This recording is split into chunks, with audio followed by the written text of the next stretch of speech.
All right, Chris, go right ahead. Yes, good evening, good evening, good evening, and welcome to our December edition of Territories Talk. And tonight we have, this is almost like Christmas for us because we have guests from every single overseas territory in the Caribbean region.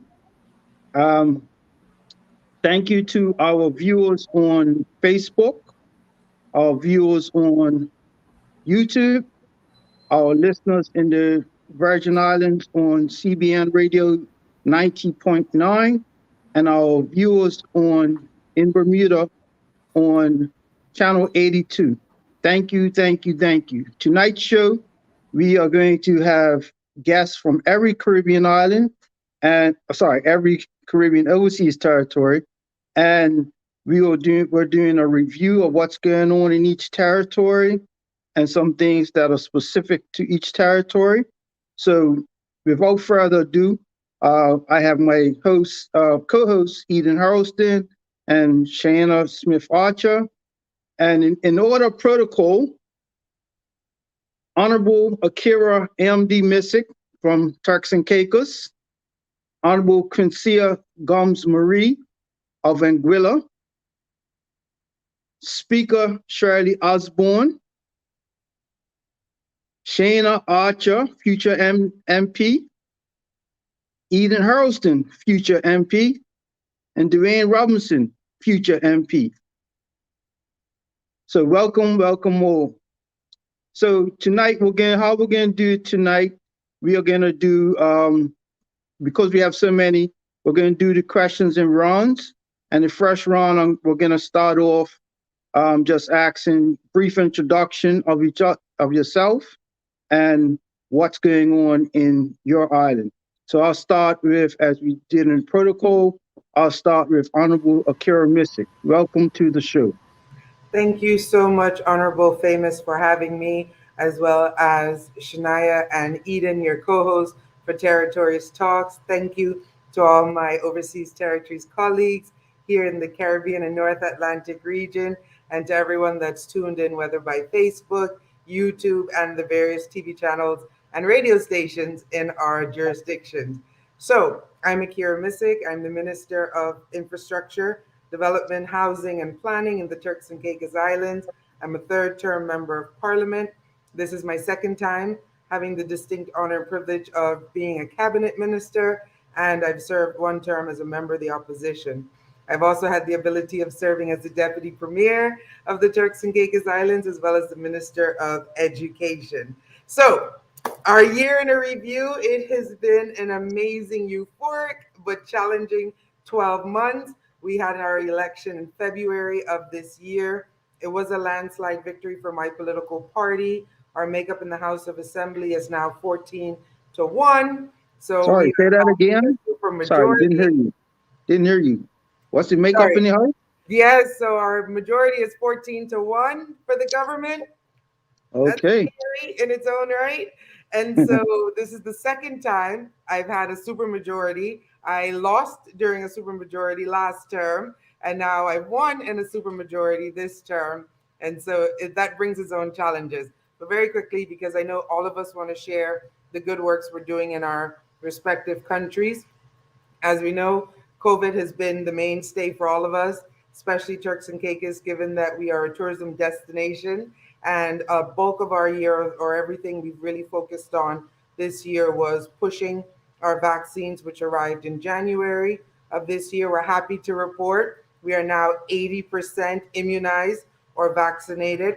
Our borders are fully open to tourists. Our protocols are working, and we're looking forward to a very successful festive season, as we saw record breaking numbers during our summer season, which is normally a little bit slower, but we benefited from it.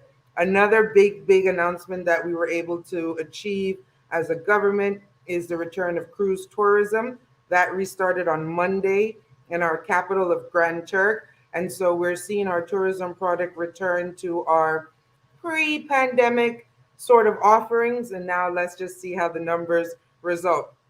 Challenges, of course, with a supermajority, everyone expects you to change the world overnight. It's our fault. We campaigned that we could. And now it's about managing the expectations of the electorate who have put their utmost trust into our administration. We've had some challenging pieces of legislation for the betterment of the islands, but they do require a mental shift, a cultural shift. And so we need to be able to communicate that effectively with our constituents and the people of the Turks and Caicos Islands.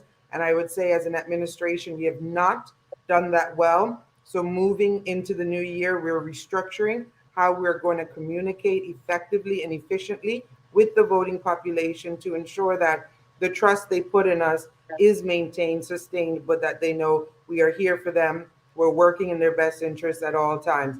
And as my favorite Bible quote always says, do not get weary in doing good. So despite looking a little weary, because it's been a very challenging 12 months, highs and lows, we won't get weary in doing good. And looking forward to the holiday season now. Thank you. Okay, thank you. And now over to our sister island of Anguilla, Honorable Quincia Gumbs Marie.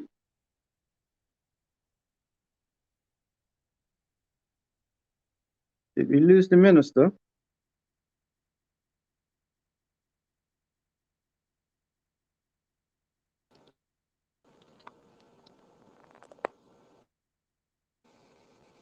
Hello, Honorable Quincia Gumbs Marie.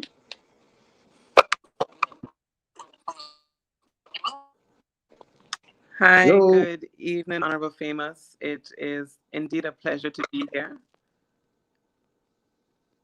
Yes. Can you hear me? So good. So glad to see you outside Yeah, of that cool place. We oh, sorry.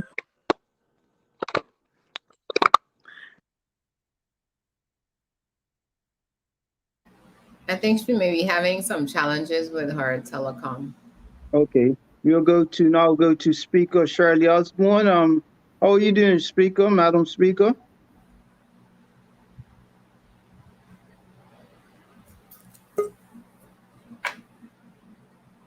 Okay, there you go. I'm doing fine, thanks. I'm doing fine. How are you? It's good to see everybody. Good to see everybody. Well, Monserrat, like everybody else, we've had this last year has been full of challenges, ups and downs.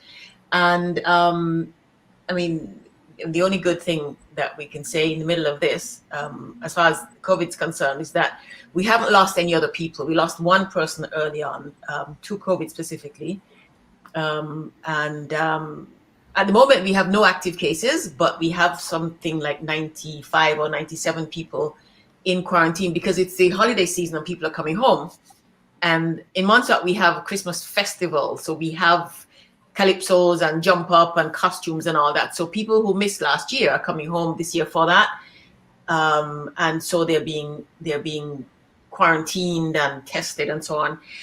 Unfortunately, we are still around about 30% vaccinated. People just are not showing up to get vaccinated. We are like 1,400 or something. And that's a bit of a problem. We got new vaccines. We changed the structure. Now people have to sort of register to get vaccinated because when the first two batches came, people just did not take them. They had to send them off to somebody else. And so now people have to register to get vaccinated, and then we will get vaccines as per month or whatever. Other than that, there has not been much going on. Right now in Monserrat, we have the FCDO is on island doing the annual budget discussions with the government. Some of you know, JMC was a couple of weeks ago. Mm-hmm. And then they're in Monserrat. Monserrat's situation is different. The budgeting discussions happen with the FCDO, because Monserrat is still very much in rebuilding mode. We still are so far behind in getting back on our feet. Had not had much success with that. We flatlined. We got the same budget we got last year. So even though they tell me that eggs cost $24 a dozen, we still are working. Gas is almost $20 a gallon, and we're having some real challenges. But Monserratians like to say that we are resilient. We've been through all these years of volcano. We can keep going, and we'll get through eventually. other than that, there really has not been much activity. We have we're doing a new sustainable development plan, and that is generating sentiments, opposing sentiments. Some people say, yes, we need to do another one, and some people say, why bother? You're wasting time. What's the point? We've had one, and we have not had much success with it. So what's the point? So we are kind of, Monserrat is still very much in a holding pattern, and we just, my hope is that 2022 sees some activity somewhere. We've been talking about a new hospital for the longest time. That seems to be slowly slipping away again. A new port is slowly slipping away. We can't seem to get tourism back on track because there's just is too much.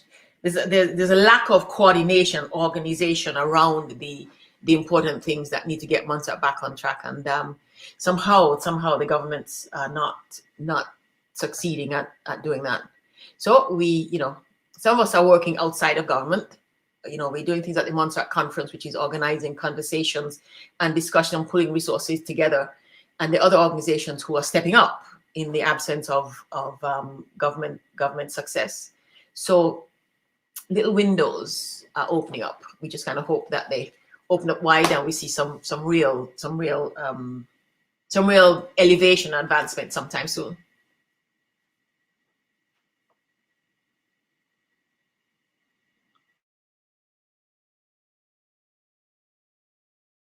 You said new hospital, Madam Speaker? Yes, a new hospital has been in the works for almost 10 years now. And one of the challenges with that is that DFID first, and now the FCDO is making the case that Monserrat is failing to make its case. One of the difficulties with that is that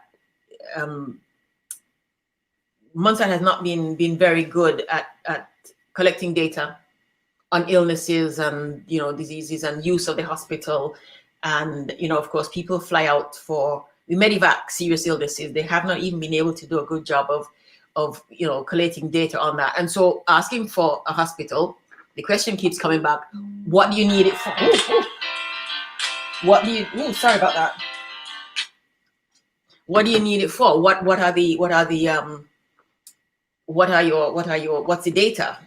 What are your figures? And Monserrat has not been very good at producing that. And so I don't know. The last I heard the minister say, expect groundbreaking to begin in 2024. Mm. Yeah. All right. Thank you. Mrs. Smith Archer, can you tell us what's going on in the Virgin Islands?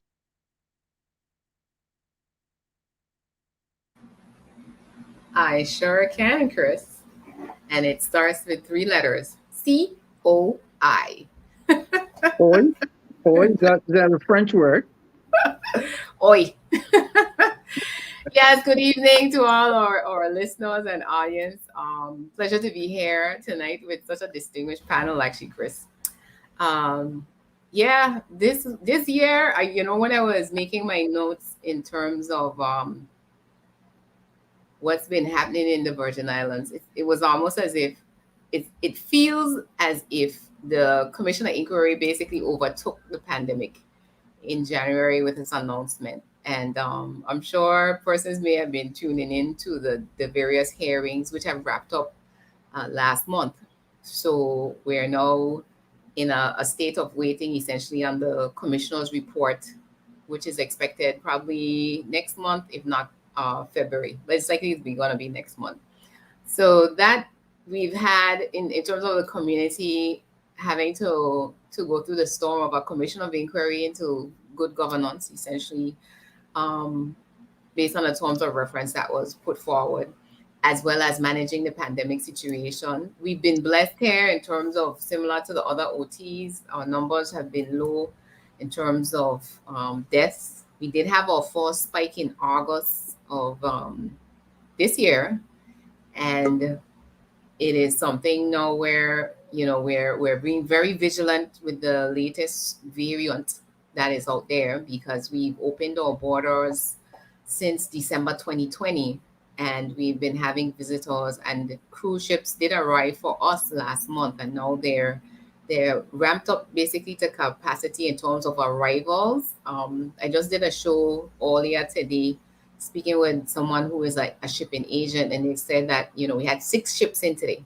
across the territory, but they are basically not at capacity. So 40-50% in terms of the passengers that are here. So we're definitely seeing a lot of more business activity from the businesses, and they're definitely hopeful and optimistic as far as it relates to the upcoming tourist season going into the next 3 months in terms of the peak. So from that standpoint, that's essentially where the community is. We also had a lot of conversation over this year about decolonization and what that means for us as a territory, and how we move forward. So, and the government has been doing, I would say, making strides in terms of economic recovery, because we've had,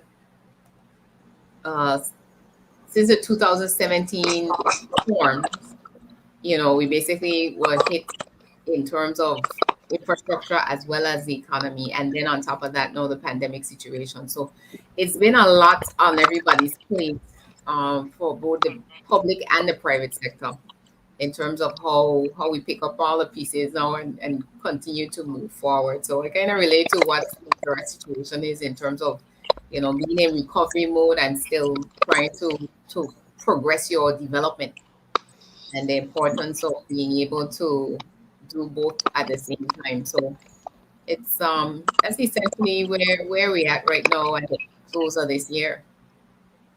Okay, thank you. COI, huh? Mm-hmm. A word that unfortunately all of us may get to know. Yeah, we definitely have to have a show for that next year. Yes, and we have back with us Honorable Minister, Parliamentary Secretary Quincia Gumbs Marie. Hi, MP Famous. I hope that I'm able to stay on this time. I tried my best. You're right. But in Anguilla, we are at a place where I think that we are the catalyst of a turn.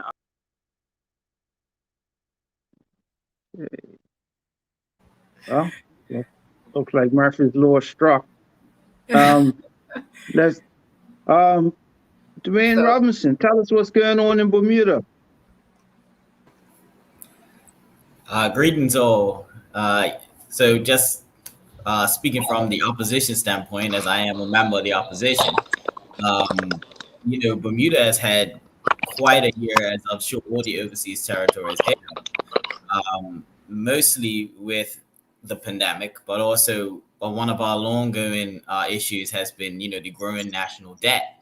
So with the debt now sitting at 3.2 billion, exacerbated by the pandemic, we see a hit to our economy, and we're seeing, a lot of, I don't want to say stagnation, but a stagnation of our tourism as well. So as we saw in the last budget, our tourism numbers, obviously because of COVID, have come supremely under even the conservative estimation. So we're seeing businesses that have been long stays and mainstays of our island kind of closing. We've also seen an increase in pressure on the current government to produce economic results and to produce an economy, whereas these businesses can start to return, or businesses who are currently still open can thrive in. On another note, though, that we have taken some steps in the right direction as far as climate change and as far as renewable sort of electric energy. We've purchased, well, I should say the current government has purchased 30 electric buses. And we've also made a pledge that, we will see how it goes, but the pledge has been made that we'll be banning single-use plastics as of 2022. So obviously for myself as a younger person, that's really exciting, but there is a lot of I wouldn't say pushback, but there is a segment that is worried that if not done correctly, it could, damage the economy, because we have a lot of plastic packaging and different things that businesses currently use, that switching to something that is more sustainable could increase the cost of living. As in, if you're ordering a gallon of water that used to be in a plastic bottle, how would that now be stored? So that's one of the big things. Unfortunately, we did not have, the luxury, I should say, of low COVID deaths. We had over 100 deaths in Bermuda, so it's been very tough. As a small, tight-knit community, as most OTs are, it's kind of put the island in somewhat of a state of mourning, because everybody knows everybody in a sense. And with that many deaths over the course of a year is a tremendous strain on us as a people. Obviously, everybody knew somebody closely. So it's very much so us kind of a sobering effect, because I think Bermuda had sat at a point where it was watching COVID ravage the world. And when it hit home, it really hit home. And so now we've seen the vaccination numbers kind of creep over 70%. So, it's stalled right there, unfortunately. And I'm sure colleagues on the line know that it's a lot of hesitancy in certain segments of the community about the vaccine. So obviously we're just kind of leaning on, as the opposition, we are reduced in the last election. Our government currently holds 30 seats to 6 opposition. So obviously it's kind of fallen on the people as well to pick up holding the government to account along with the opposition. But we also find ourselves somewhat positioned with I don't want to say controversial, but it is a bit controversial when it comes to a Cannabis Licensing Act that is coming forward. That last time it was brought before the Senate, it was rejected and sent back to the House. And now, according to our Constitution, the House of Assembly can pass a bill that was rejected by the Senate straight through the House after a year. So the issue with this bill is that there's a large segment of our population that does indeed want some cannabis reform. And this bill will present an avenue for folks to get licenses for personal cultivation and also manufacturing and commercial. So that opens up a lot of avenues that many believe will hopefully stimulate the economy. The issue is it directly contravenes the cannabis regulations of the UK, which is only allowing cannabis to be for medicinal purposes. So it's a lot of talk about this bill not getting the royal assent when it goes through the House of Parliament, which of course will trigger an even larger discussion, which Bermuda, and I'm sure most OTs know, has been a rumbling of independence in the grassroots. So this legislation may be a catalyst for many to kind of revisit that. It's still a large segment of the population that is not particularly in favor of that. But I think maybe with this legislation not receiving royal assent, it may change a few minds. But on a more brighter note, we did get our first gold medal in the Olympics through triathlon runner named Flora Duffy.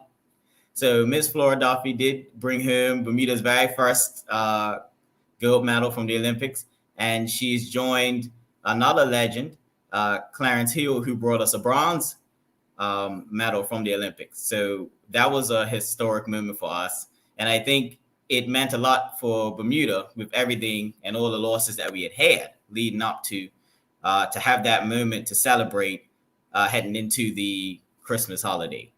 So it's been a lot of other things I can mention, but I don't want to take up too much time. But it has been a very, very interesting year for Bermuda. And I do think that going forward, we might have a lot to look forward to in 2022. Thank you.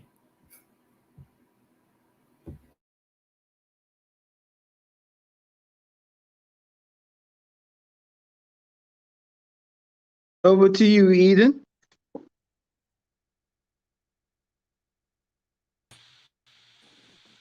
Good evening again, everybody, and huge thanks as well to everyone listening out there on YouTube. And it seems like we're trying to get Facebook back fixed up, so folks can tune in from there as well. And I am Eden Hurlston, and one of the hosts here. And I just want to say thank you to all the co-panelists. It's an honor to be on the panel tonight, and with such incredible people. And doing this show this year has just been an incredible experience, and really feel so much more educated and unified with the fellow overseas territories citizens and fellow islanders, and it's a really beautiful thing. This has been a crazy year in Cayman. I know it's a crazy year worldwide. We had our elections in April, and a lot of big changes have happened for sure. Completely different style government, and they have been much more receptive.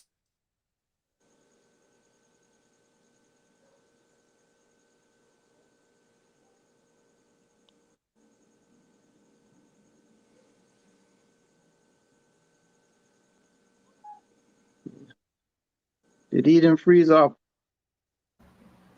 I think so.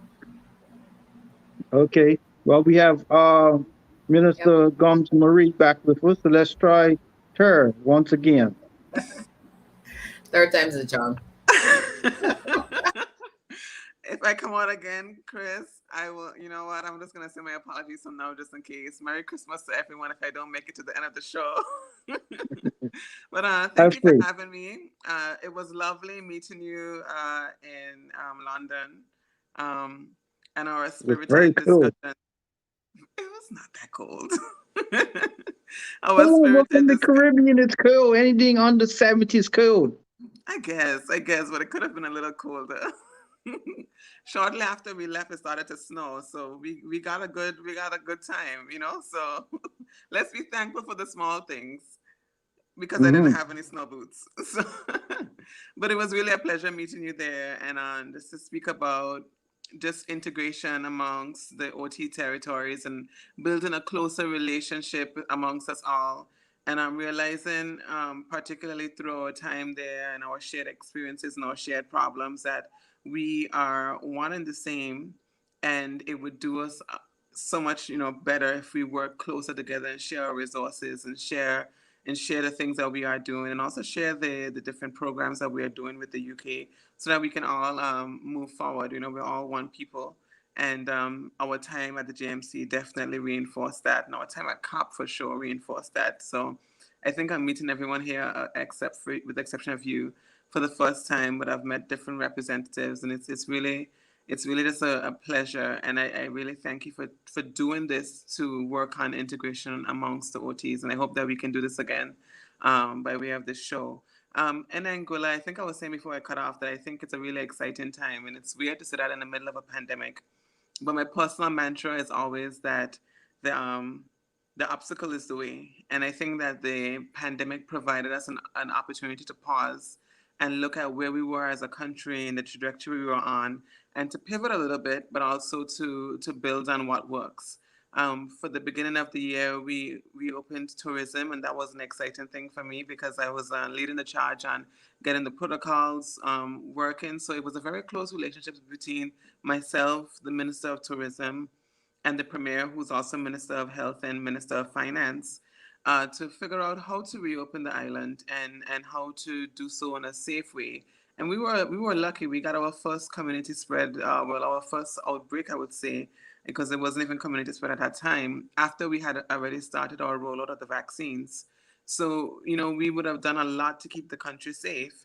But at a time, I think all of us are at this point where we have to balance health and economics and ensure that, you know, we protect the the financial health of the country, as well as protecting the people of the country from COVID. So we finding that balance was something very unique to learn from and understand, and try to navigate through. So we have done that, and we have also started on our marijuana commissions and decriminalization that will be completed next year. But it has really created a buzz amongst young persons and prioritizing their rights, I guess you can say, to be protected from the justice system for things that we know now with more information is not as bad as we thought when we had those opinions about marijuana so many years ago. And it's really interesting to be existing in a time where we see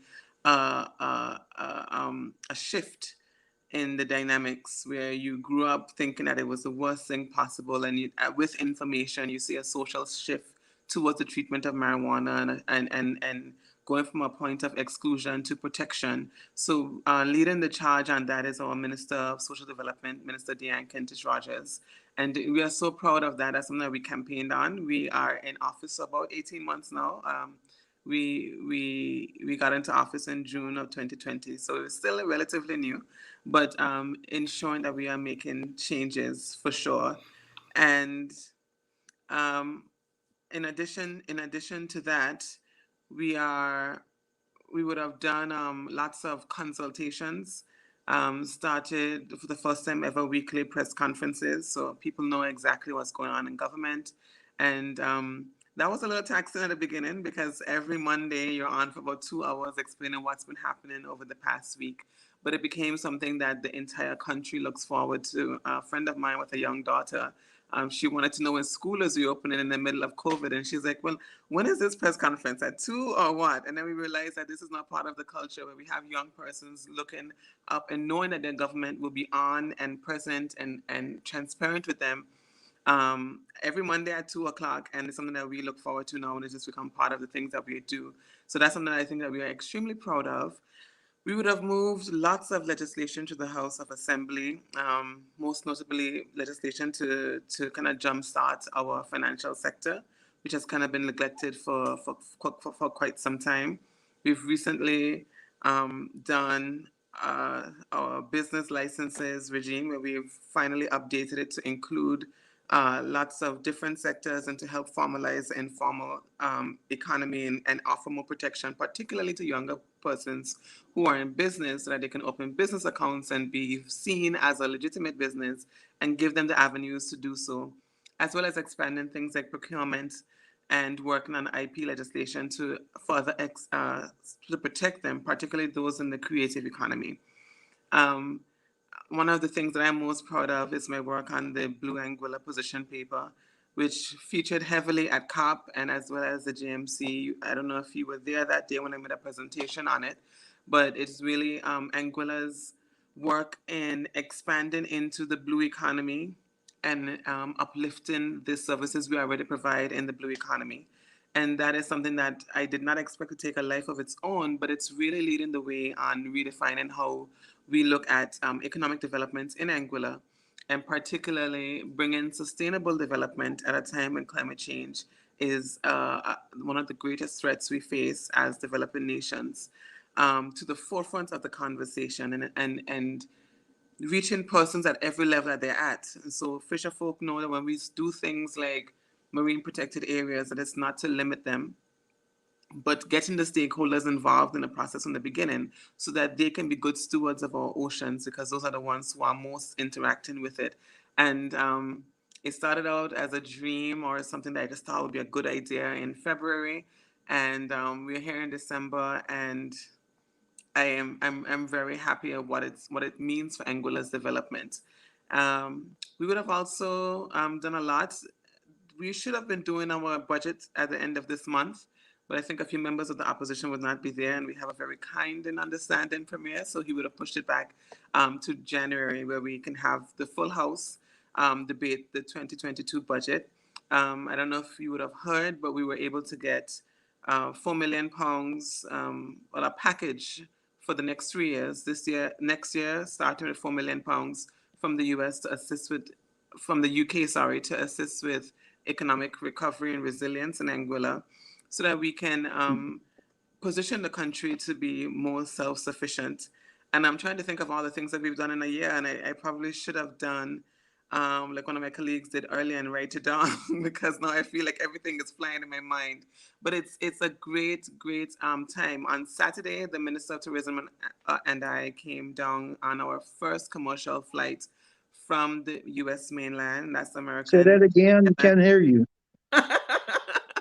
So that was a really proud moment for us. It was a really great moment from going up and meeting the team there and collaborating with the ATB and our marketing team at the ATB here and their marketing team to do so much to make this a success. And we are very proud to report that well into February and March, we're looking at full flights. And they would have extended the amount of flights to Anguilla way before the first flight, which was on Saturday.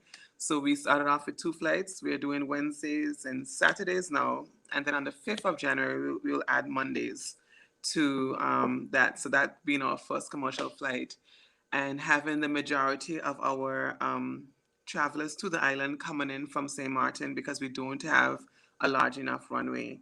It really changed the tide and kind of showed us what happens. I remember earlier this year, I was telling my team, we need to start thinking big. We don't have a big airport, but we deserve to feel like you can come here, and we need to start acting like it until we get a big airport, you know?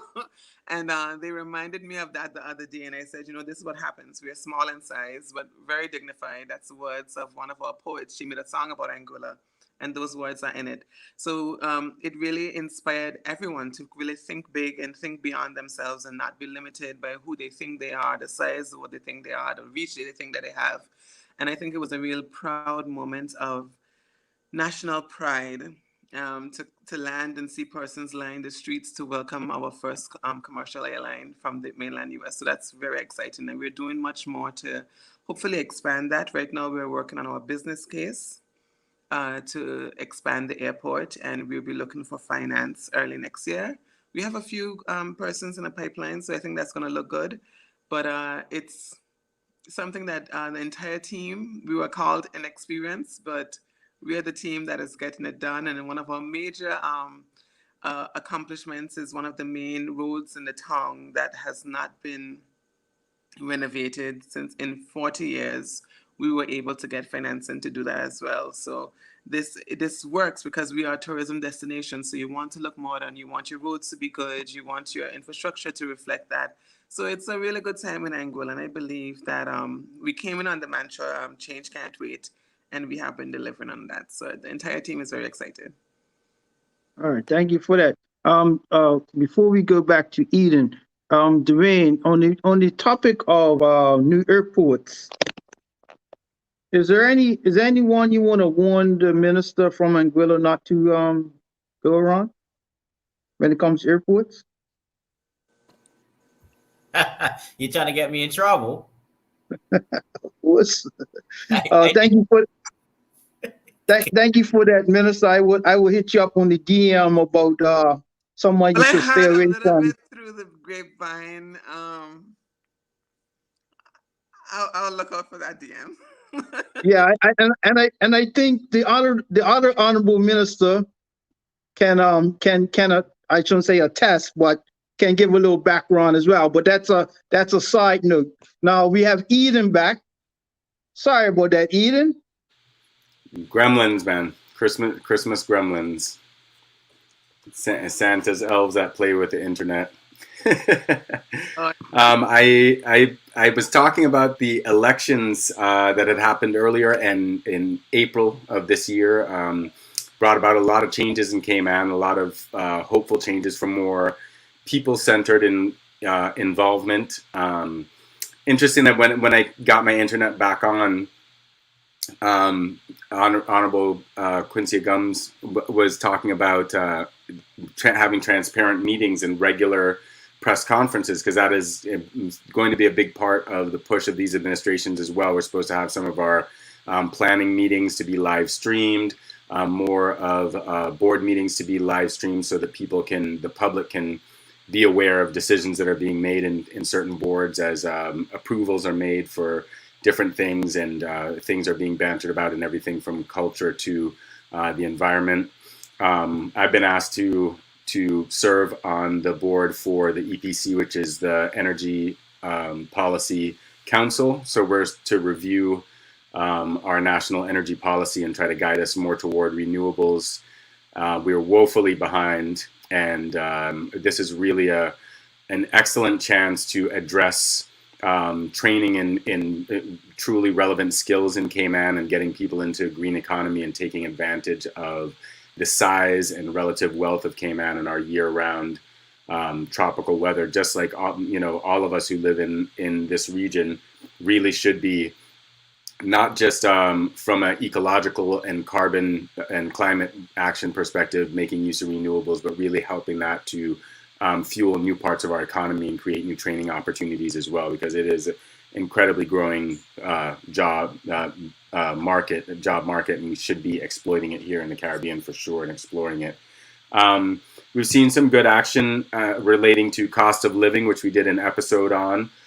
They've dropped entirely any importation duties on some essentials, and they're doing some other things to address cost of living as well. But we really need to see a lot more action regarding property costs, because development is just happening so fast. The rate is staggering, faster than I've ever seen it. And we have massive land grabs, people buying huge pieces of land here and developing it without ever having set foot on the island. And that is problematic, because like I have a 6-year-old son, for instance, and to do what I did, which tried to get to have that dream of owning a home and owning some property and raising a family and everything, it's quickly going out of the ability for future generations to be able to afford to live in their own island. So that has to be that has to really be dealt with coming up here in 2022.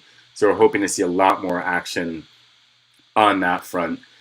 We have a lot of community advocacy going on. Beach access is a huge issue right now, and that is getting addressed.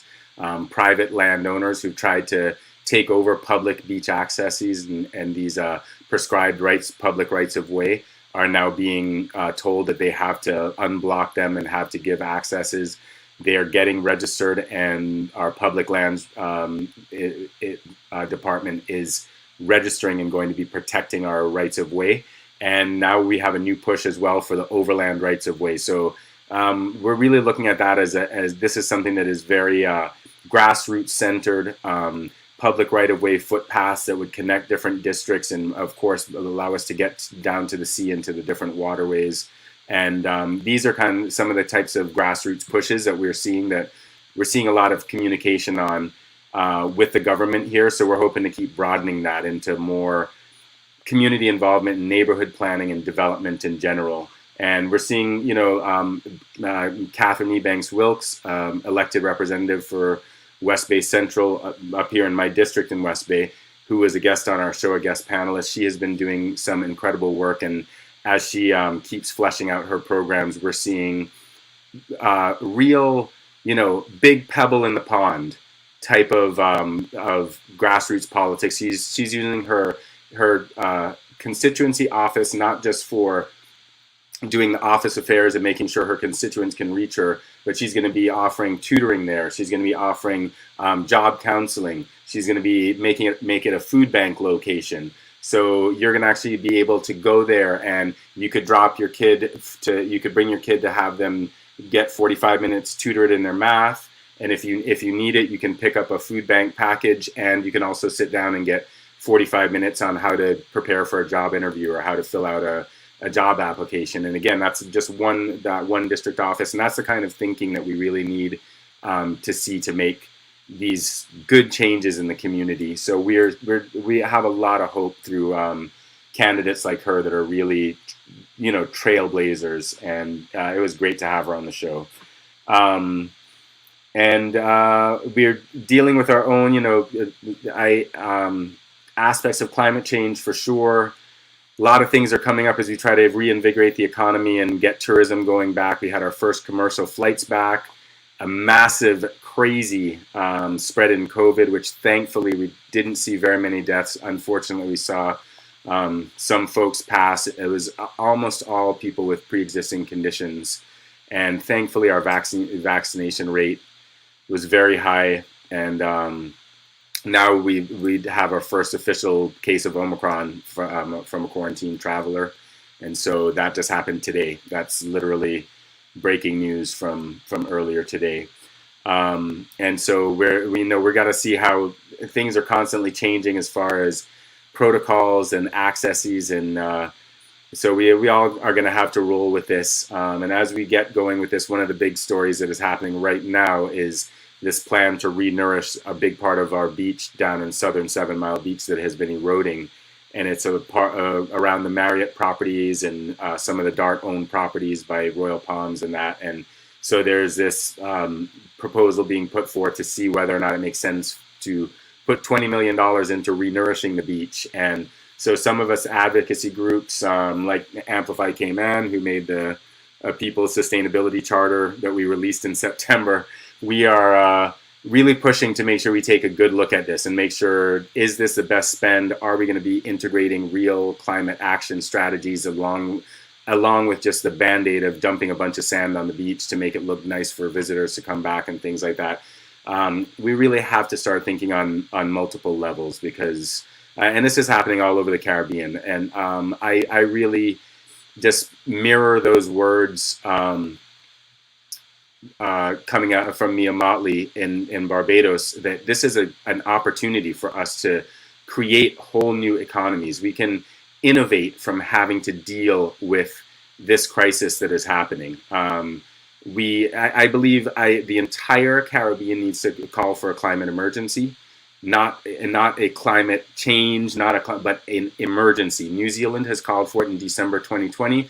Some hundreds of community groups, different municipal groups, different district groups, county groups all over the world have declared an emergency. And if anywhere is going to be on the front line of being devastated by climate change, it is going to be our region, our food sources, our tourism, everything. And this is a really good chance for us to really break the ground on innovative livelihoods and innovative ways to address this, to get young people involved in, trained in. In Cayman alone, we have this glossy veneer of this luxury destination and everything, but we have 10,000 of our 35,000 Caymanians, 10,000 of them are registered in the National Assistance Program. So let's get those people some jobs, planting trees, putting up solar panels. We have a fantastic reef recovery program here that has been nursing coral. And on the show, I played a video of their first coral spawning from corals that they grew on structures. So they're regrowing coral. Let's put money in these people's hands. Let's train Caymanians. Let's train folks in Anguilla. Let's train folks all around the Caribbean to get involved in this. And this is something we need to do regionally. I feel like agencies are ready to make the move. I feel like politicians are ready to make the move. I feel like the people are ready to make the move, and science is definitely ready to make the move. It's just a matter of breaking down this greed paradigm, serving the bottom line. We have to get over this, and we have to deal with this. And this isn't just a crisis. This is a real opportunity for us to pivot the Caribbean and this region into a knowledge-based economy where we can share knowledge from the front line.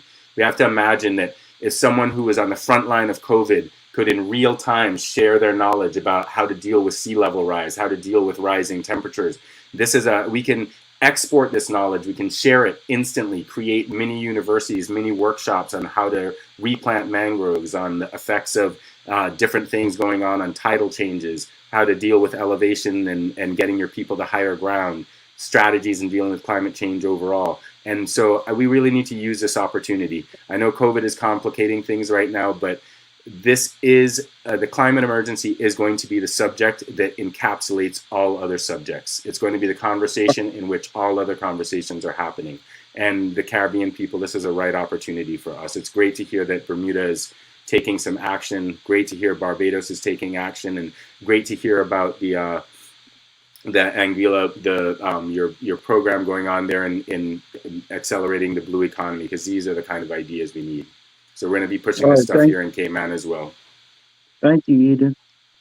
As everyone can tell, Eden's passion, number one passion besides his family, is our ecology. Is that the right word, Eden? Ecology? Sure. Which Okay. it's just all of us. We're each an ecology in ourselves. So this All right. it Thank you. is this is all of our issue. All right, so we're going to go into our second round of questions. Honorable Minister Missick, with your record bumper year of tourism, how are you all making out? Congratulations on that, first and foremost, because most countries have had a massive decline in tourism, and you all have had a massive increase in tourism. Did you steal our tourists? We stole everyone's tours on the call, to be honest. We have too many flights coming from North America on a daily basis. Our airport cannot hold the load that we have. That's why I was giggling with Robinson in Bermuda. As you know, Honorable Famous, we came to visit your famous airport. Anguilla is now on the scene and going to be a massive competitor for us as we kind of offer the same amazing paradise. And Cayman decided to stay closed for a very long time. And unfortunately, we need to help our colleagues in Monserrat bounce back in their tourism. So, yes, hand on Bible, we stole everyone's tourism because, as Eden had said, there was massive personal construction in the villa market, which was easy to sell as the bubble. So, persons didn't need to go to a mainstream hotel. They could rent a 3-bedroom, 4-bedroom villa, bring their entire family down. Our portal was very strict when we opened. You needed a PCR test 3 days or 5 days before arrival. And we really promoted the idea of enjoy Turks and Caicos, but enjoy it in your bubble where it's safe. So if you had COVID, you kind of shared it around with the people you came to the island with. And we were open from as early as July 2020 last year and have really reaped the benefits of that. And as I said, we've just pivoted now back into cruise tourism and looking to see the positive effects for the capital that will bring, as well as any challenges that we need to mitigate against. I know we want to keep it short, so maybe this will be the last question for me. But in listening to everyone speak, what we're doing is a disservice to ourselves as overseas territories is that we're actually not working together. So Dwayne Robinson speaking about the plastic ban, we did that in 2017, and I can give you the information and the data on how we successfully rolled out our single-use plastic ban and the limits that you could put on it in terms of whether it should be plastic bottles as well, etc. We need to work with our colleagues in Montserrat. There is no reason why the Cayman Islands is doing so well in its financial services. Turks and Caicos is doing so well in its tourism. And Anguilla's absolute fantastic infrastructure product that they have rolled out in the last 18 months is something to be envious of. Bermuda with its insurance market, why are we not sharing these gems with our colleagues, our brothers and sisters in Montserrat? And as I said to the Montserrat House of Assembly a few weeks ago, when they invited me down to conduct a seminar for them on communication, we are here. We wouldn't know the challenges unless you communicate them. We can share our ideas. There's no need for us to continue competing against each other as regional counterparts, but more importantly, as overseas territories. We all are together. We're all one. So let us use this information and share it and get down there. And Speaker Osborne, Montserrat's the only island, I flew over it when I was in Antigua for business, but is the only island that I will be making a concerted effort to get to in 2020, as I have visited all of the other overseas territories in this region, either officially or for vacation. And so I have to get to Montserrat and spend some time with you, Speaker Osborne. Picking up on Eden's point, I'm a millennial. I grew up on Captain Planet, the green economy, the environment, moving us forward. Definitely climate change is something that has always resonated with me. And again, Eden, you guys are doing amazing work in addressing that. Share it so that we don't have to reinvent the wheel. Anguilla with their blue economy shared. We don't have to reinvent the wheel. We could grow from strength to strength. And last but not least, my sister in the Virgin Islands, we've been through that commission of inquiry. We know what hell looks like. We just kept walking through, and eventually we got on the other side. And to be fair, your premier and his special envoy have reached out to us here in Turks and Caicos.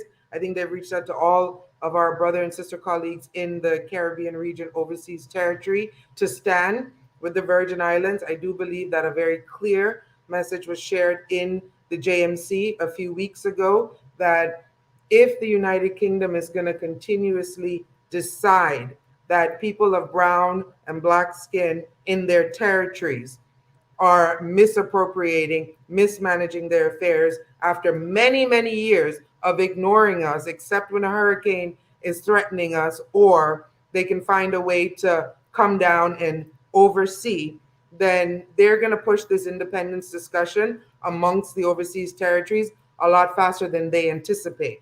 And I appreciate that they always say, if you want to go independent, OT, we won't stop you. Well, I think they're going to force hands a little sooner rather than later.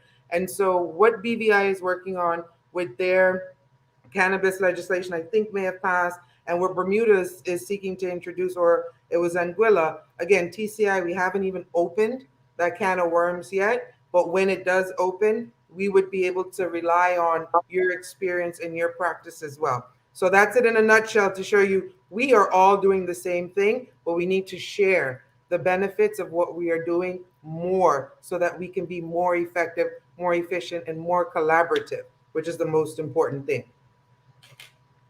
Thank you for that unvarnished summary, Minister.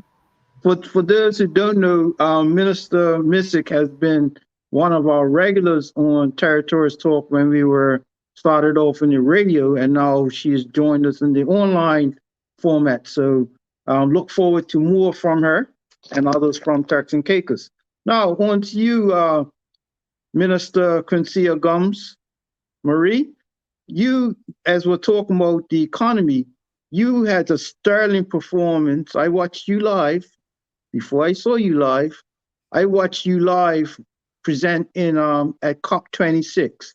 In 4 minutes or so, can you encapsulate what was it like being at COP26 and the reception that you all got and what you gave? I think that's a really amazing question, particularly coming off of Akierra's closing remarks. And it was about a synergy between the overseas territories as we all championed our respective environments. And this moved beyond the Caribbean overseas territories, but also the South Atlantic region, where we realize, regardless of the region, we are dealing with the same issues. We have limited access to finance because of our status as overseas territories. Our economies are being threatened, and the single most serious threat that we face as overseas territories is a threat by climate change. And we are dealing with a UK that focuses on climate mitigation more than climate adaptation, and as a result, are shaping their assistance programs, such as the Blue Belts and the Darwin Plus initiatives, to focus on mitigation, and we are left in the cold when it comes to adaptation. So those are the things that we would have pushed at COP and said it quite frankly, that we do not want to be climate refugees. We do not want to be left out in the cold or in the heat. And we want to have an opportunity to shape and design the policies meant to keep us alive and not be excluded from that. And we would have spoken without reservation at COP, and it was a united effort to champion all of the causes. And I said, next time around, we can't do this where this time around was primarily Caribbean OTs at COP, but we all deserve space there, and we deserve to have at least one technical person with us. My dogs are in the background, sorry. But we deserve to at least have one technical person with us that's, to assist us and be able to advocate better on the livelihoods and the protection of our countries. So that was an amazing synergy and had a great time with Minister Robin and Minister Wheatley from BVI, Minister Connolly from TCI, and I'm trying to remember everybody else who was there, but um, I'm just so embarrassed. Premier Penton with you from Cayman Islands. Yes, and the gentleman from Gibraltar. He did come for I think 2 days, and then we also had Stephanie, who was who is the environmental policy analyst for Tristan da Cunha. So we had a few good moments with Minister Lord Zach Goldsmith, and that would have set the stage for our environmental conversation at the JMC. And as you would have seen if you were there on that first day, I can't remember, but it was basically a continuation of the conversation that we had at COP. So it really set the stage. And what we are looking for this year is action. We spend the time talking, we spend the time speaking about our aspirations, we spend the time showing how we can make meaningful change. And we just want to see that follow through, because we are suffering from global inaction, and the UK has been making many commitments to independent countries and through other countries throughout the world that are developing, and we just don't want to be left behind, because without their direct interest in what we are dealing with, we are kind of the outside child. We can't go to the EU. We are a bit on the outside when it comes to accessing grant funds, when it comes to the CDB. We can't have these conversations with the Commonwealth, but we can have technical conversations with them. So we have such limitations. And then there are so many international organizations where we don't know exactly where we stand because we don't know exactly what the UK signed on to. So we are hoping for collaboration when it comes to our survival, and a change in the relationship between us and the UK for the survival of our people in a destination where we are, our lives, our livelihoods, and ultimate survival is constantly under threat. So I think that would just summarize it all. Thank you. We're going to have you back to elaborate more, because as you and Eden and Minister Missick said, like, if and when our environments get wiped out, so too is our livelihoods. So this is a matter of life and death in many ways. Speaker Shirley Osborne, I know one of your passions has always been the empowerment of women. What can we do as overseas territories to open the door, or shouldn't say open the door, but make way for more women in leadership, in business, and in politics? I think I do exactly what Minister Missick said. Share information, share strategies, share knowledge. That has been one of my challenges for a very long time, that we do not, in fact, talk to one another enough. We don't move information and strategies of success around enough.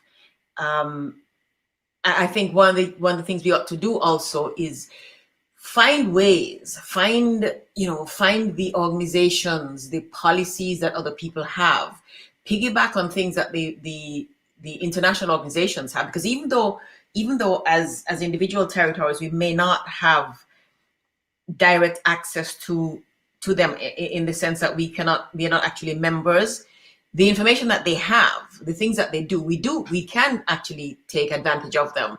And just like we do with other things, or we should do with many other things, we can lean on the UK to support us in things like this and provide the resources that are necessary to do this. Make it a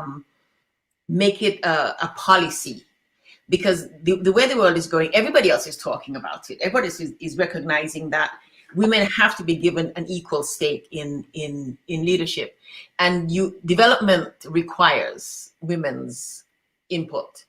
And we are not going to get the best development we can if we keep 51% of the resources, of the expertise and the wisdom out of our work. And so I think we have to all individually and as a group be intentional about including our women.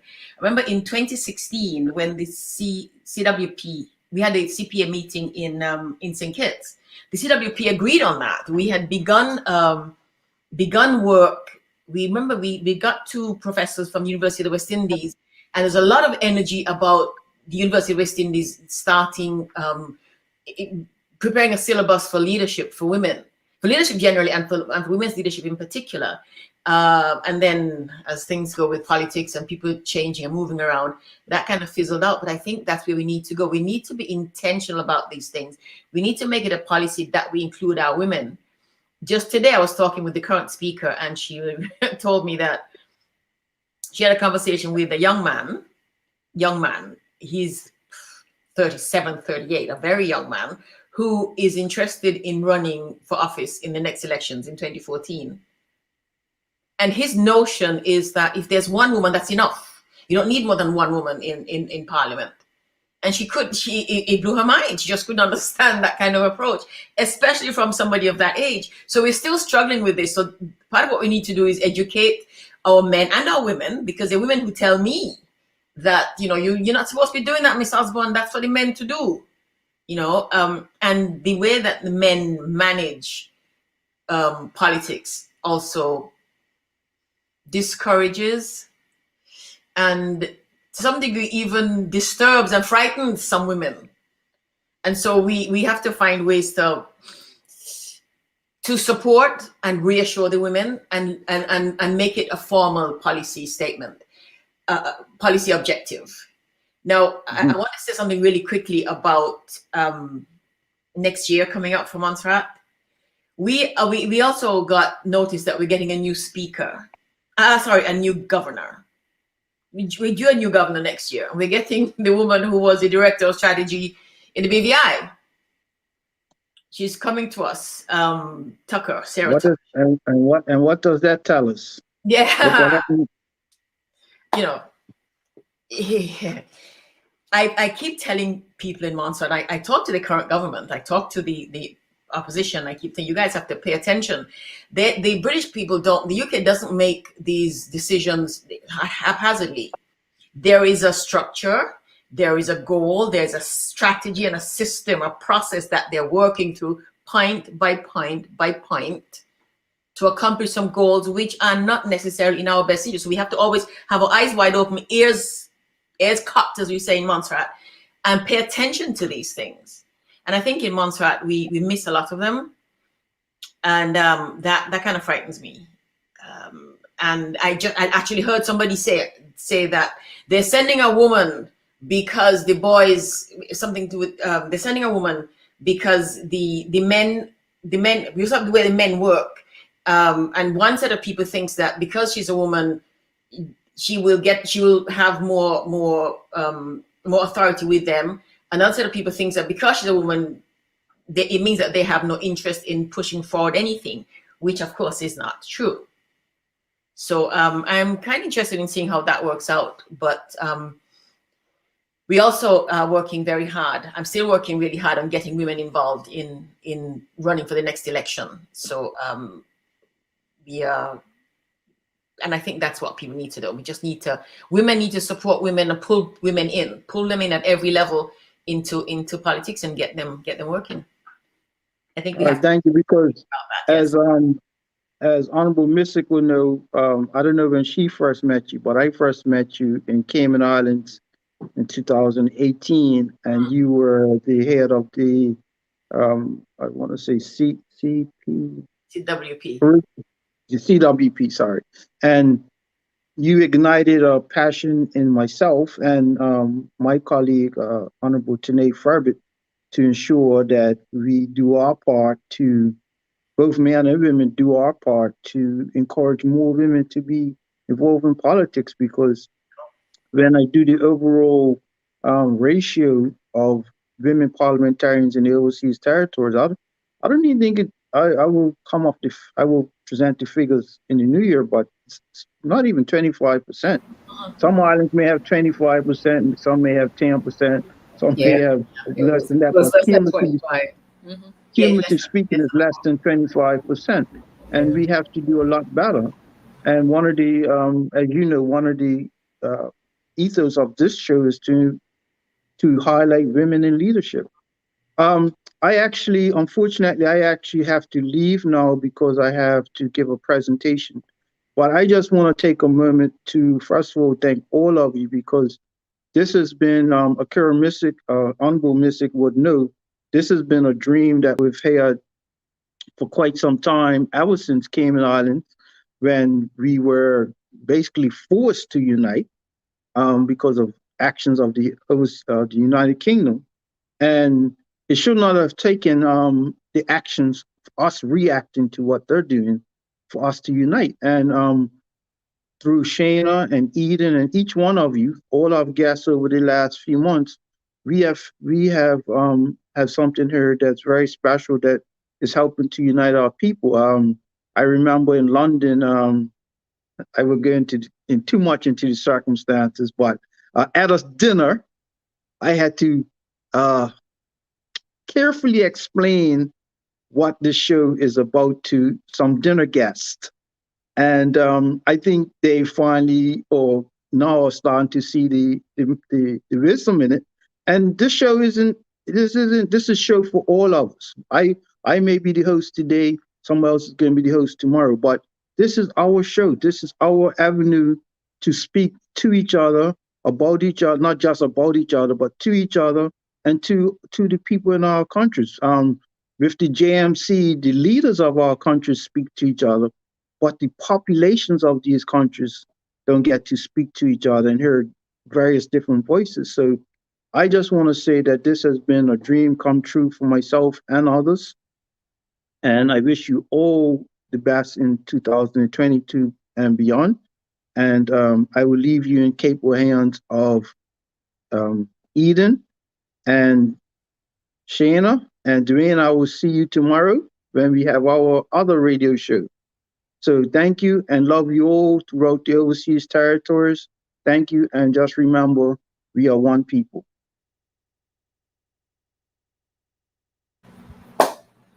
Thank you. Thanks, Chris. All right.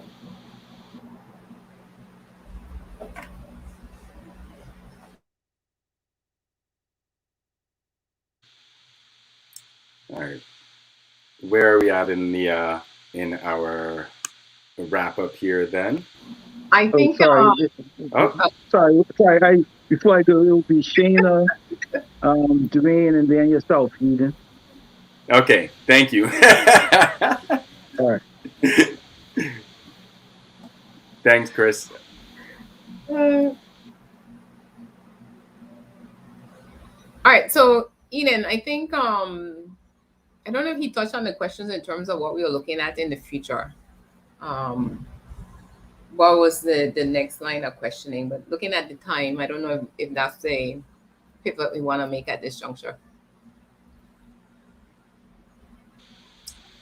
No, I think we were getting fairly specific with what we were talking about from each island, and so I think that maybe if you want to pick one specific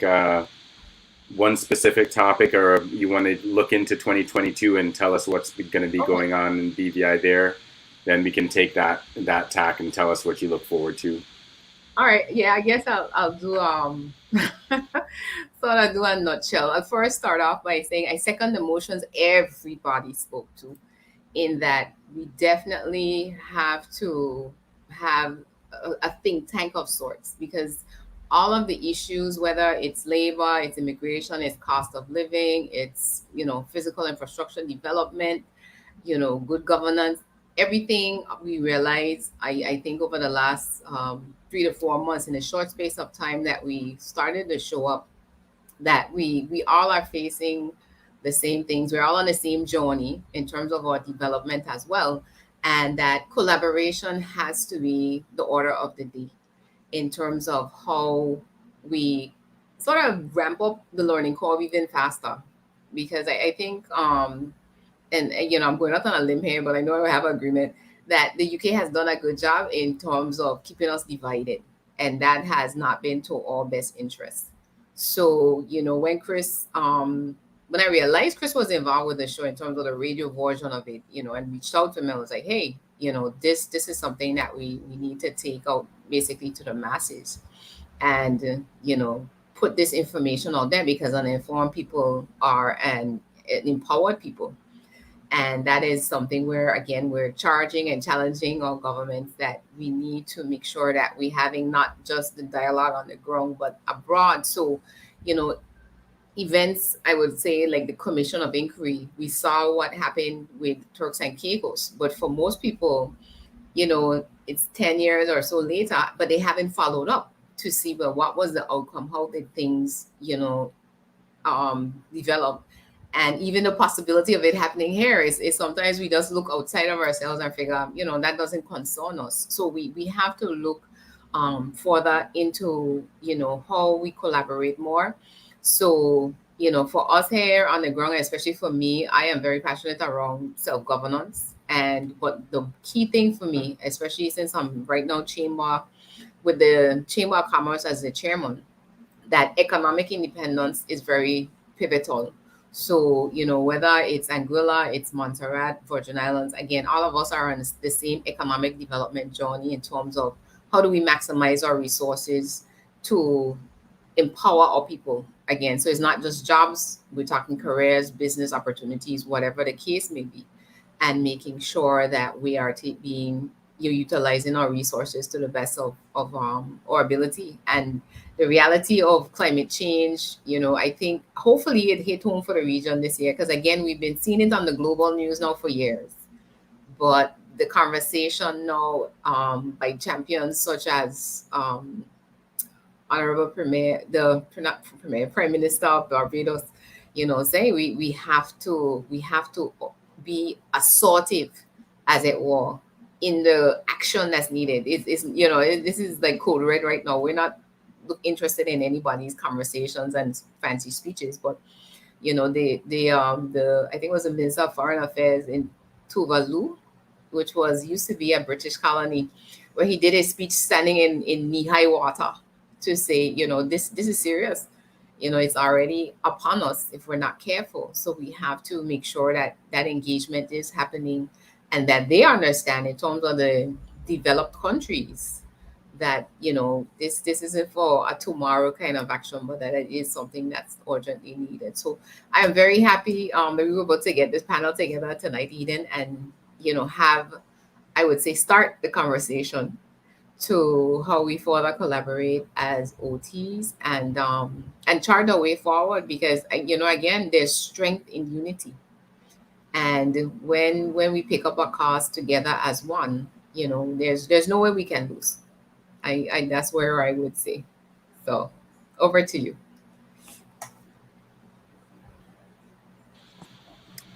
Thank you so much, Shaina. And it has really been an honor and a pleasure co-hosting and helping to produce this show. And I've learned so much. It's amazing when I come across just people in Cayman coming by me and say, boy, I listened to that show the other night. I had no idea that the folks in TCI were going through that same type of thing we're going through, or I didn't know that this was happening, you know, in British Virgin Islands, and they're dealing with it in this way instead of dealing with it this way.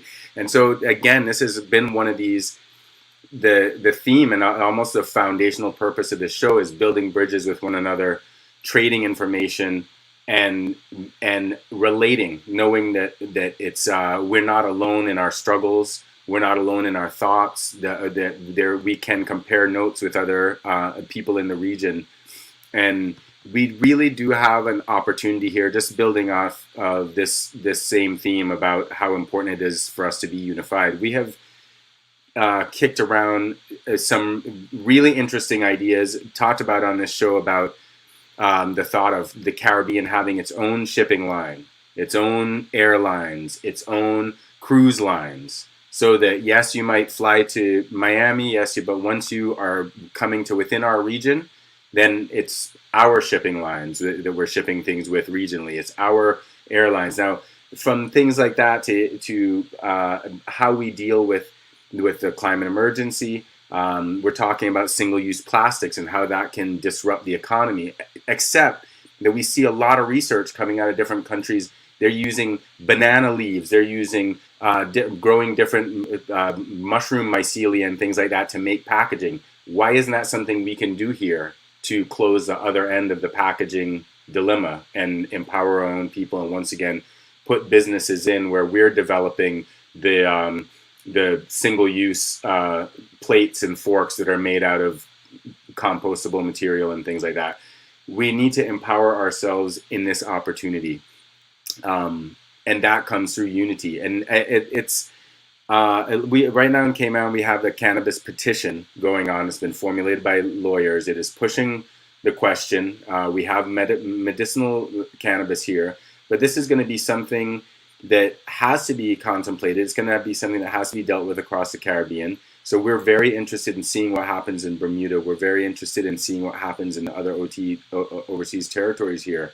And we're seeing things that happen in America where larger corporations have taken it out of the hands for independents to be able to operate within the cannabis economy as it's opened up in different places in the States. So we have to make note of that. And when it comes to any emerging economy like that, make sure that we protect it for our people, so that we can't just have some corporation. One of our largest landowners and most biggest money men here in Cayman has just bought all these interests in a tobacco company, billions of dollars worth of interest in it. And that is getting primed to be able to deal with the cannabis economy at that scale. And now we need to say, hey, well, what about our farmers? What about the Cayman farmer in East End? What about our restaurant owners and the little local pub owners here who would benefit from being able to, if this becomes legal recreationally, who would really be able to benefit from it? So we really have to think ahead, because these larger interests, just like in development, trust me, they're thinking ahead. The cruise lines, they're thinking ahead. And it's not always in our best interest, right? We learn that in a big way here in Cayman.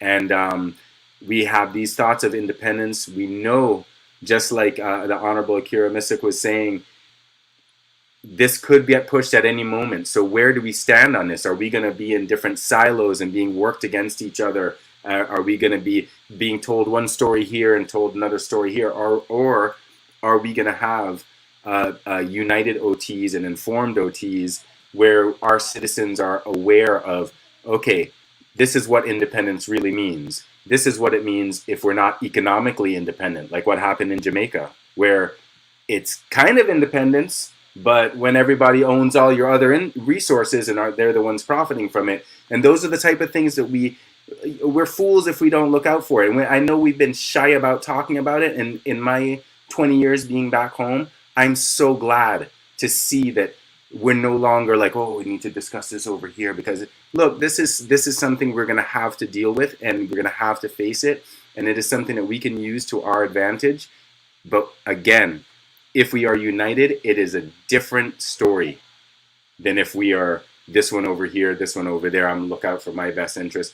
We cannot be crabs in a bucket like that and drag each other down. So on everything from the climate emergency to how we're dealing with COVID, to how we're dealing with finance, to how we're dealing with immigration and labor in our different countries, and the cost of living in our different countries, research that we can pass to each other, lessons that we need to learn so that we don't all have to make grave mistakes. And then when we have huge triumphs like the coral spawning that we had over here from that folks nursed, we can share that information, say, hey, this is a way to do it. This is how you can regrow your corals in your island, right? So in 2022 here, this is to me is the main aim. We have to build these bridges and empower each other through information.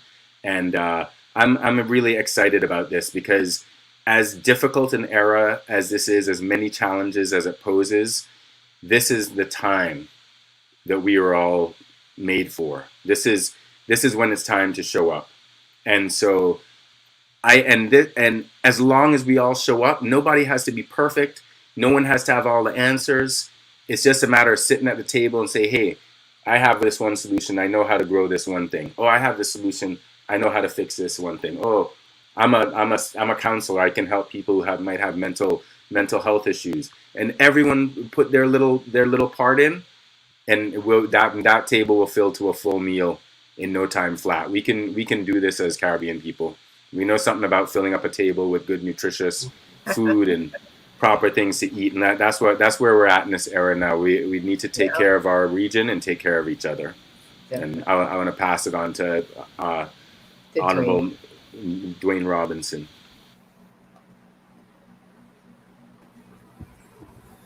Thank you. I think you summarized it perfectly, in my opinion. As you know, I co-host with Chris in Bermuda, and just the catalyst of that show was cohesion and unity. As you know, he is part of the ruling house, the ruling party at the moment, and I am an opposition member.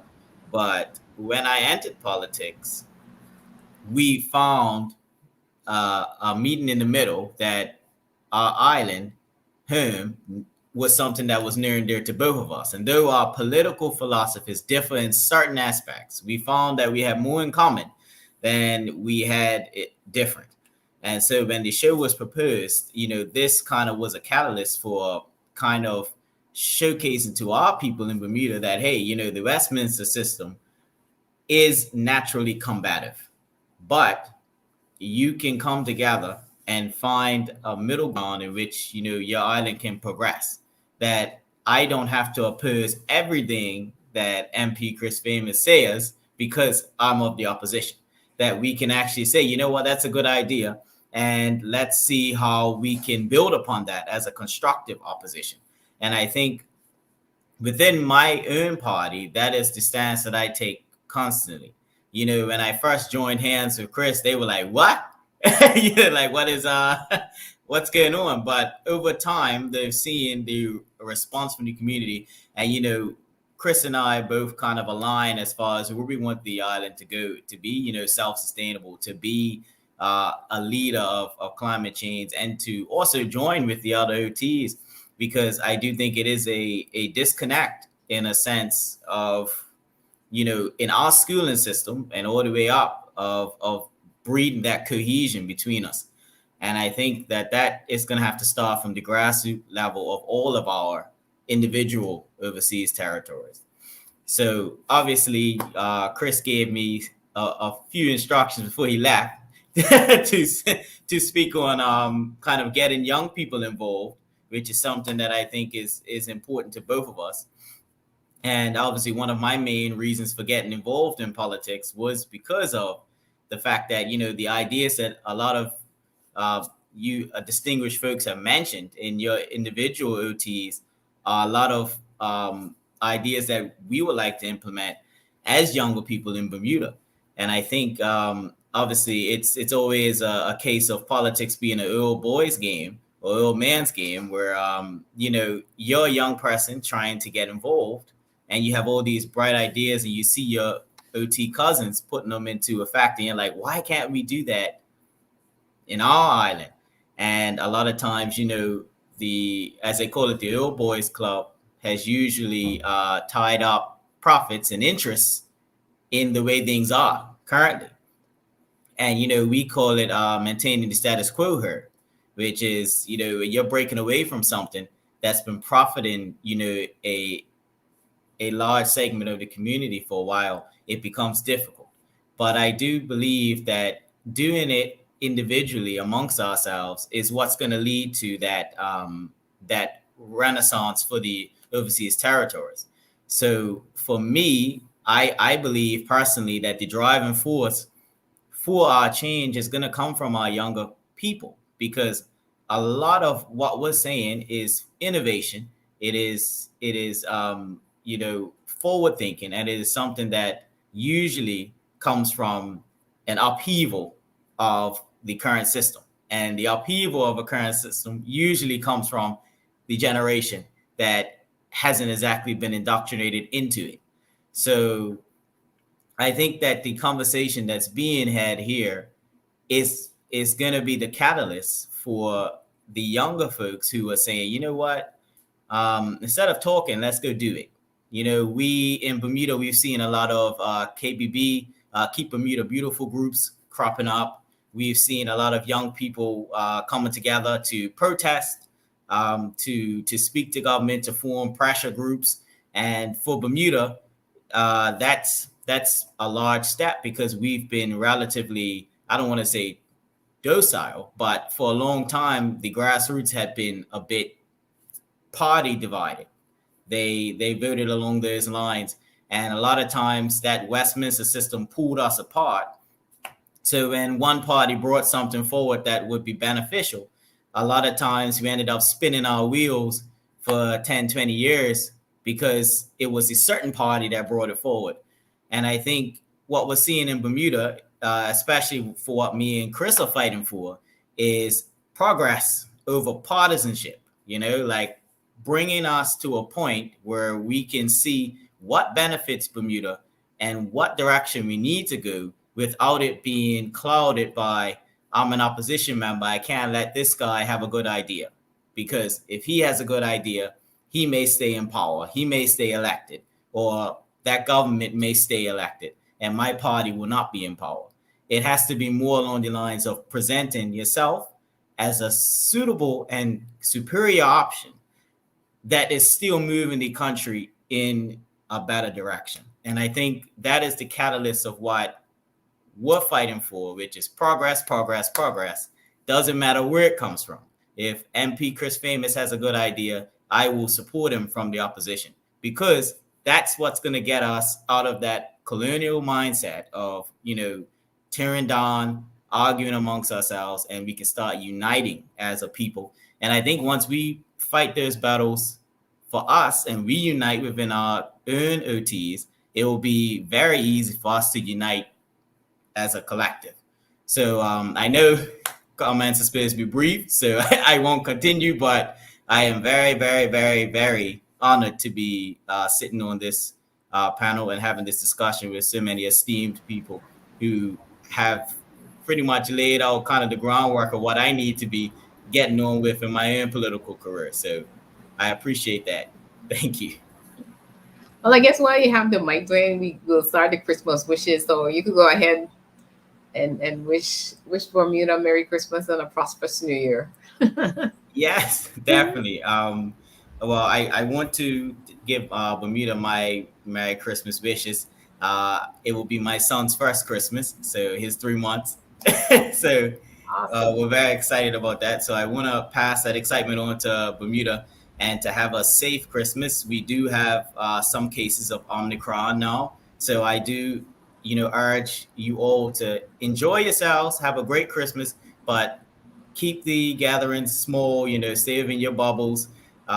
If you can, just make sure that you can keep it to immediate family only because of this variant being a bit more contagious than previous ones. But for the year that we've had, I want you guys to eat a lot of food, kiss your family, and just enjoy yourself. So I wish you a very Merry Christmas, Bermuda, and let's have a better New Year.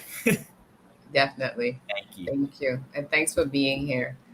All right. So we'll run through our panel, starting with Honorable Missick. Your closing words. So I just want to say thank you, brothers and sisters of the overseas territories, for the opportunity to have the last hour and a half with you. My pledge and commitment is to be open, transparent.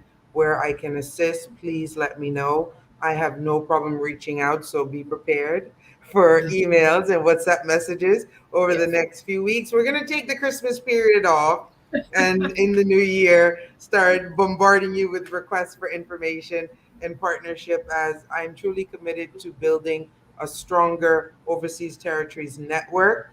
I'm part of a Caribbean territories network or Caribbean countries network. Sometimes they throw a little shade because, I'm still a dependent territory, and they're all independent, and now some going republics.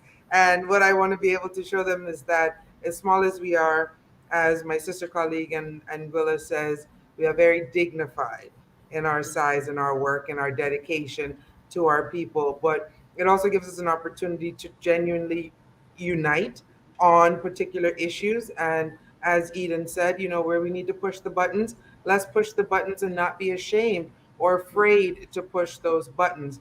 So as we approach the festive season, I want to wish everyone a beautiful holiday season, whatever you're calling it, however you're celebrating it.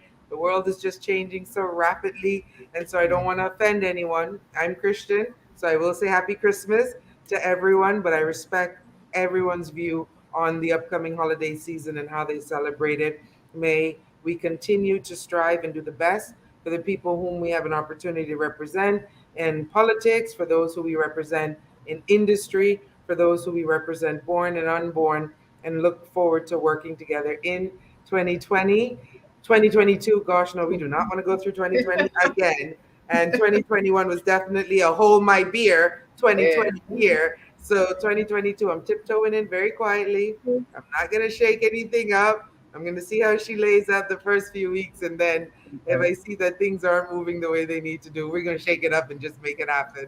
So once again, thank you to everyone who's tuned in, to all our colleagues on the call, everyone that's listening in, and of course to the amazing people of Leeward and Long Bay for giving me an opportunity to be their voice, to represent the people of the Turks and Caicos Islands.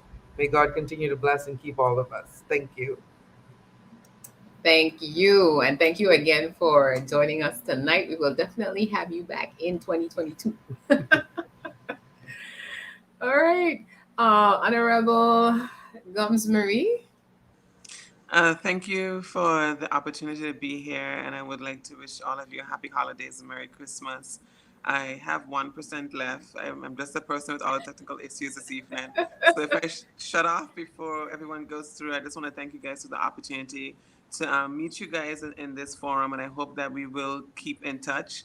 I'm actually working on a lobbying group for adaptation funds for all overseas territories. So I will be reaching out to all of your ministers of environment next year, and so that we can work together.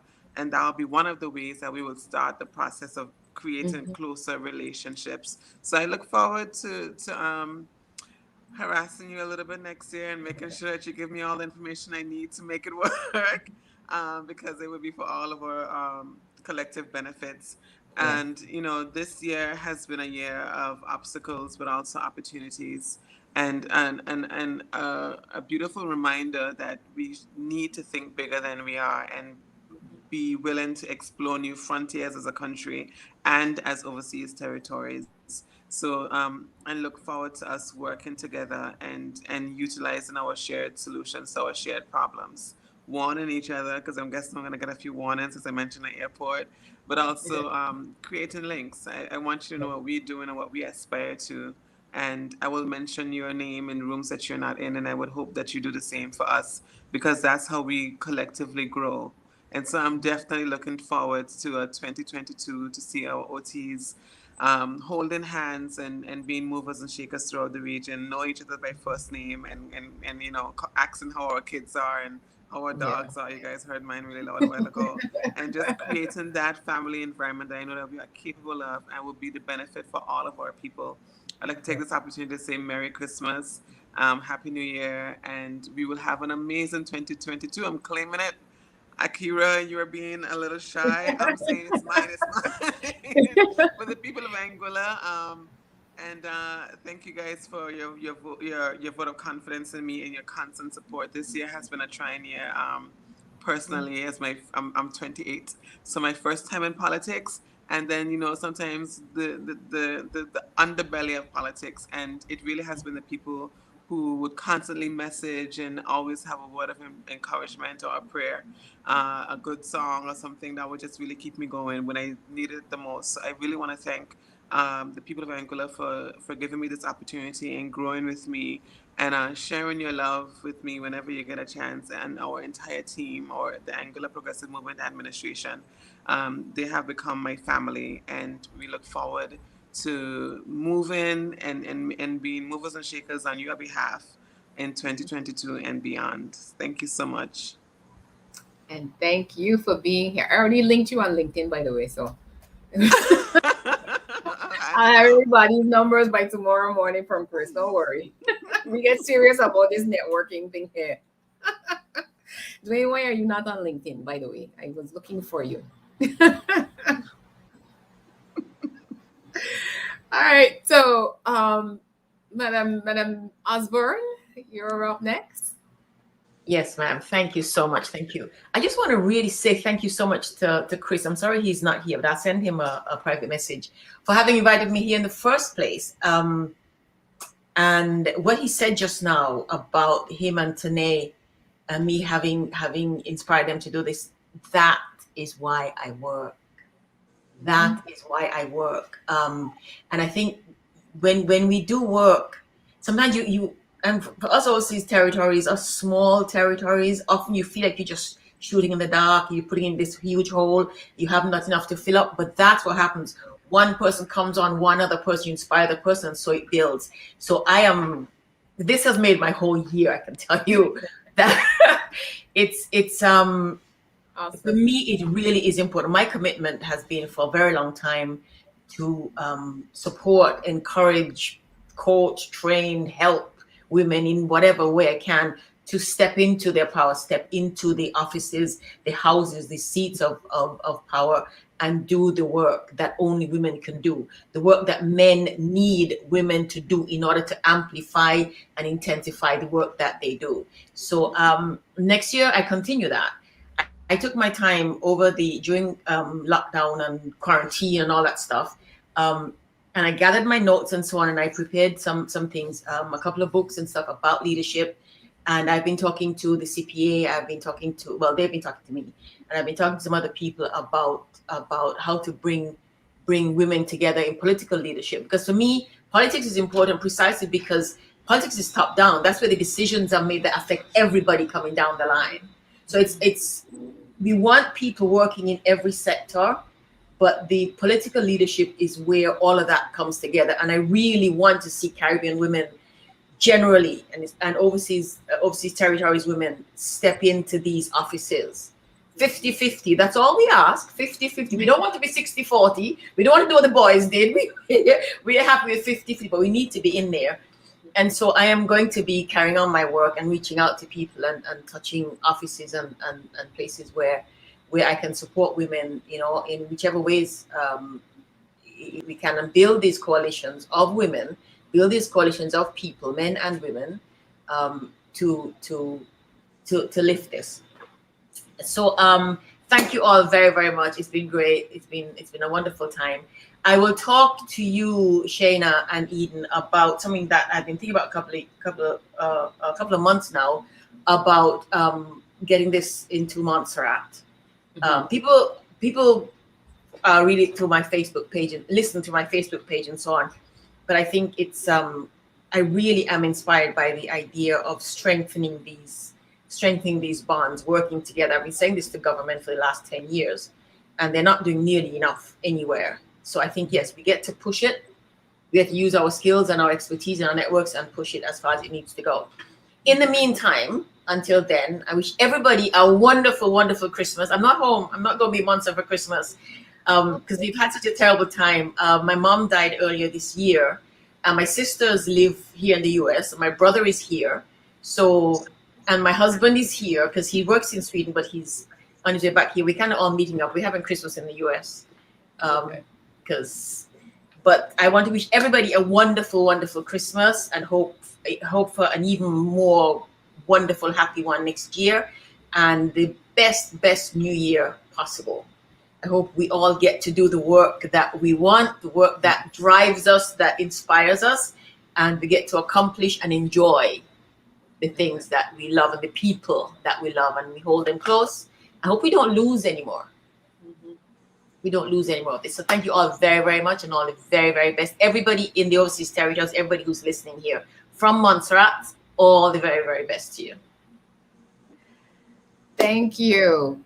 And I must say, tonight has been like a booster shot for me because, as everybody mentioned, it's been an exhausting year, but it has been one where in every crisis, there's opportunity. And I think that's the thing that I want to take away from tonight's conversation is that there's so much opportunities and more opportunities, I would say, than challenges.